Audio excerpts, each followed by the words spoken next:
Sir నా పేరు నాగరత్నం, పగడాల నాగరత్నం. గట్టిగా మాట్లాడమ్మా. ఎంతమంది అమ్మా మీ ఇంట్లో? మేము నలుగురు ఉంటాం. ఎవరమ్మా?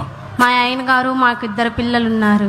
ఏం చేస్తారు మా పిల్లలు? పిల్లలు చదువుకుంటున్నారు. బాబేమో 2వ క్లాసు గవర్నమెంట్ స్కూల్లో చదువుతాడు. పాపేమో అంగన్వాడికి వెళ్తుంది. అంగన్వాడికి ఇంకా చిన్న పాప. మా ఆయన ఏమో పొలం పనులకు వెళ్తాడు. నువ్వేం చేస్తావమ్మా? నేను ఇంటి దగ్గర ఉండి మిషన్ నేర్చుకుంటున్నా. మిషన్ నేర్చుకుంటా? అవును సార్. ఎంత వస్తుందమ్మా మీ ఆయనకి ఆదాయం? మా ఆయనకి రోజుకి 500 వస్తాయి సార్. 500 వస్తాయి. కాబట్టి 2 పిల్లలు. ఇల్లుందా? లేదు సార్. ఇల్లు లేదు. స్థలం కూడా లేదు సార్. స్థలం కూడా లేదు.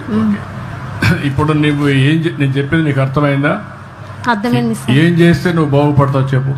నీకేం చేస్తే నీ పిల్లలు నువ్వు బాగుంటావు, ఆదాయం ఎక్కువ సంపాదించుకుని ఆనందంగా ఉండగలుగుతారు చెప్పండి.